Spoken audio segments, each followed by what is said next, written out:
যে ছাত্ররা সংগঠন ঠিক না, এইটা ঠিক না, থাকতেই পারে বক্তব্য, এটা আশ্চর্য হওয়ার কিছু নাই। কিন্তু বাস্তবতা হলো যাদের ছাত্র সংগঠন আছে তারাই ক্ষমতায় গেছে, আর যাদের ছাত্র সংগঠন নাই তারা ক্ষমতায় যায় নাই। এটা বাস্তবতা। আমি বলবো না আমাদের কালাম নাই, তা বলবো না, কিন্তু এর মধ্যে নেগেটিভ পজিটিভ কোনো বক্তব্য নাই সে কথা আমি বলবো না। ছাত্র সংগঠন করার এবং না করার উভয় দিকেই বক্তব্য আছে, পক্ষেও যুক্তি আছে, বিপক্ষেও। কিন্তু আমি দেখছি যারা সংগঠন, ছাত্র সংগঠন যাদের আছে তারা ক্ষমতায় গেছে, যাওয়ার অপেক্ষা আছে। আর যাদের ছাত্র সংগঠন নাই তারা ক্ষমতায় যেতেও পারবে না, অপেক্ষাও থাকতে পারবে না। আমি কথাটা বুঝাতে পারছি? এর জন্য আমি বলতেছি যে বিপক্ষে পক্ষে বক্তব্য থাকবে, আছে, কিন্তু আমাদেরকে অবশ্যই মনে রাখতে হবে যে আমাদেরকে ভবিষ্যতে কিভাবে দেশ গড়তে হবে, কোন আলোকে দেশ গড়তে হবে, সে চিন্তা ফেকে নিয়ে আমাদের সবাইকে কাজ করতে হবে। আল্লামা মামুনুল হক সাহেব আসছেন, উনি বয়ান করবেন। সম্মানিত ওলামায়ে কেরাম এবং উপস্থিত নবী আলাইহিসসালাতু ওয়াসসালামের প্রিয় উম্মতগণ, নবী আলাইহিসসালাতু ওয়াসসালামের গোটা জিন্দিগিটাই অনুকরণীয়, অনুসরণীয়। কিন্তু আমাদের সমস্যাটা কি? আমি আমার সমস্যা নিয়ে আলোচনা করি। আমি চরমোনাই মাদ্রাসার মসজিদে ছাত্রদের উদ্দেশ্যে, ওস্তাদের উদ্দেশ্যে বয়ান করার সময় আমি কিছু কথা বলেছিলাম। ওখান থেকে শুরু করেছি, পরবর্তীতে অন্য অন্য বিভিন্ন জায়গাতে আমি এই বয়ানগুলি করেছিলাম। আমি ওস্তাদদেরকে এবং ছাত্রদের উদ্দেশ্য করে বলেছিলাম আমাদের সমস্যাটা কোথায়। আমাদের সমস্যা হলো যা পড়ি তা আমল করি না। আমি বললাম, দেখো, এইমাত্র আমরা হাদিসের মধ্যে দর্শ দিয়েছি তাকবীরুল্লাহর ফজিলাত কি, অথচ এইমাত্র ছাত্ররা তাকবীরুল্লাহর ফজিলাত সম্পর্কে হাদিসে পড়ছে, অথচ ওস্তাদও তাকবীরুল্লাহ পায় না, ছাত্রও তাকবীরুল্লাহ পায় নাই। এইমাত্র জামাতের ফজিলাত সম্পর্কে দর্শ দিছে এইমাত্র, অথচ না ছাত্র জামাতে নামাজ পড়ছি না ওস্তাদ জামাতে নামাজ পড়ছি। এইমাত্র আনতা আবুদাল্লাহ কাআন্নাকা তারাহু ফাইন লাম তাকুন তারাহু ফাইন্নাহু ইয়ারাক, এর উপরে বিশদ আলোচনা করছি। অথচ যে পড়াইছি তার মধ্যেও আল্লাহকে দেখতেছি হালাত পয়দা হয় না, বা আল্লাহ আমাকে দেখছে এই হালাত, এই অবস্থান পয়দা হয়নি। সামনের কাতারে নামাজ পড়ার কি ফজিলত, এইমাত্র পড়াইছি, অথচ ওস্তাদ সেও সামনের কাতারে যায়নি, ছাত্ররাও যায় নাই। যেই কদম দিয়ে সামনের কাতার পূরণ করা হয় সেই কদম সবচেয়ে উত্তম, এইমাত্র জানছি, জানাইছি, অথচ নিজেও সামনের কাতার কদম বাড়াই না, যারা পড়ছে তারাও বাড়াই না। আমি কথাটা কি খারাপ লাগতেছে তোমাদেরকে? আমাদের সমস্যা আগে বুঝো। আমি বললাম, দেখেন, এই আমাদের ওস্তাদ, উনি হলো মুহাদ্দিস সাহানী, কিতাবুল মাগাজি পড়ান।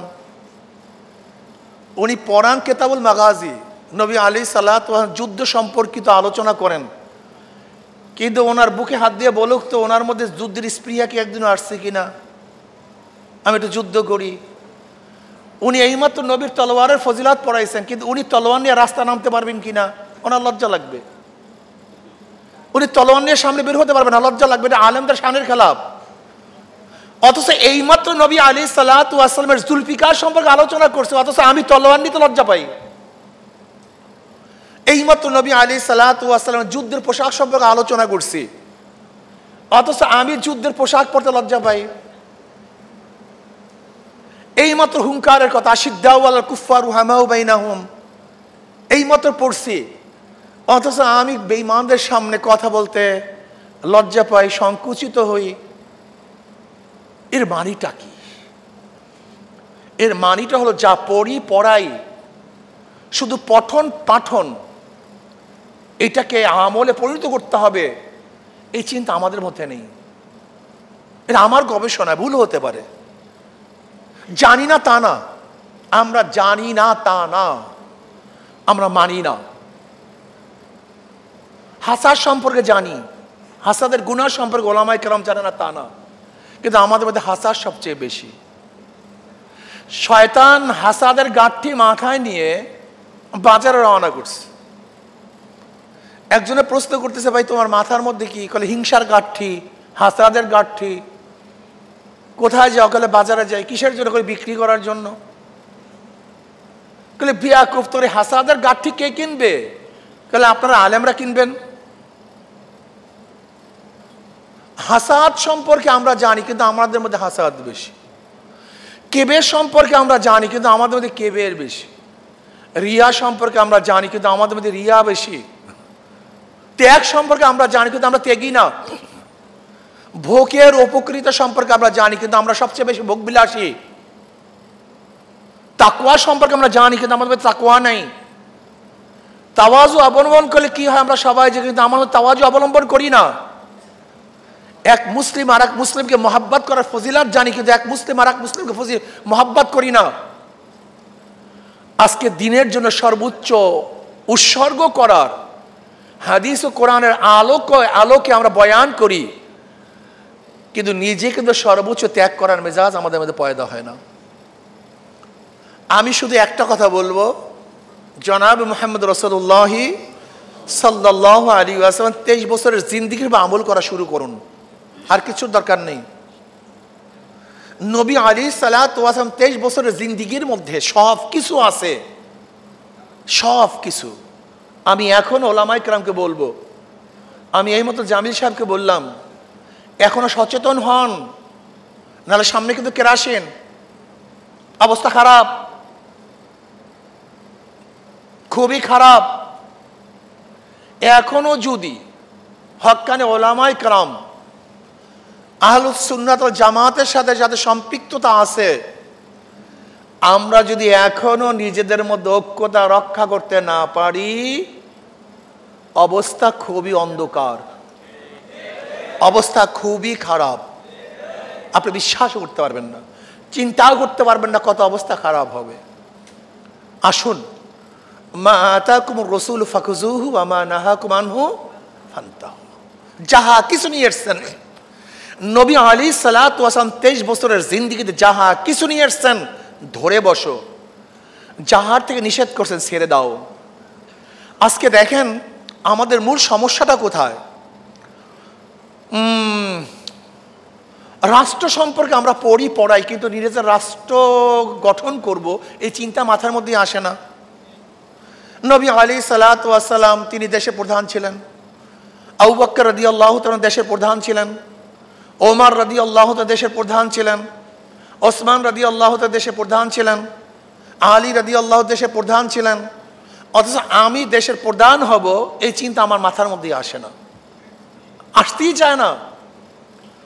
বরং আমাদের মধ্যে অনেক কথাবার্তা আছে যা চিন্তাও করতে পারি না। দেখেন যারা ছাত্র সংগঠন করে, এর উপরে আমাদের অনেক ইলজামাত আছে, অনেক, যে ছাত্ররা সংগঠনটা ঠিক না, এইটা ঠিক না, থাকতেই পারে বক্তব্য, এটা আশ্চর্য হওয়ার কিছু নাই। কিন্তু বাস্তবতা হলো যাদের ছাত্র সংগঠন আছে তারাই ক্ষমতায় গেছে, আর যাদের ছাত্র সংগঠন নাই তারা ক্ষমতায় যায় নাই, এটা বাস্তবতা। আমি বলবো না আমাদের কালাম নাই, তা বলবো না, কিন্তু এর মধ্যে নেগেটিভ পজিটিভ কোনো বক্তব্য নাই সে কথা আমি বলবো না।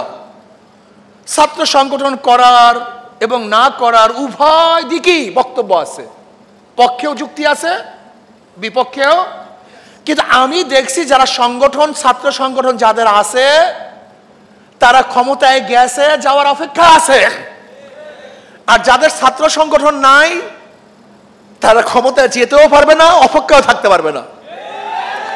আমি কথাটা বুঝাতে পারছি? এর জন্য আমি বলতেছি যে বিপক্ষে পক্ষে বক্তব্য থাকবে, আছে, কিন্তু আমাদেরকে অবশ্যই মনে রাখতে হবে যে আমাদেরকে ভবিষ্যতে কিভাবে দেশ গড়তে হবে, কোন আলোকে দেশ গড়তে হবে, সে চিন্তা ফেকে নিয়ে আমাদের সবাইকে কাজ করতে হবে। আল্লামা মামুনুল হক সাহেব আসছেন, উনি বয়ান করবেন, আমার জন্য দোয়া চাই, আমিও দোয়া করি। নবী আলাইহিস সালাতু ওয়াস সালাম 23 বছরের জিন্দেগির উপর যেন আমরা সবাই আমল করতে পারি। আল্লাহ আমাদের সবাইকে কবুল করে নেন। আসসালামু আলাইকুম ওয়া রাহমাতুল্লাহি ওয়া বারাকাতুহু। আলহামদুলিল্লাহ, ইতিমধ্যে আমাদের মাঝে এসে উপস্থিত হয়েছেন বাংলার লক্ষ কোটি মানুষের হৃদয়ের স্পন্দন শেখুল হাদিস ইবনে শেখুল হাদিস আল্লামা মামুনুল হক হাফিজাহুল্লাহ।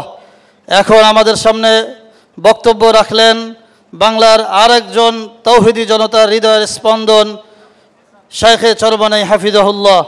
মুহতারাম উপস্থিতি, রহমতুল্লিল আলামিন ফাউন্ডেশনের উদ্যোগে আয়োজিত আজকের এই কনফারেন্সের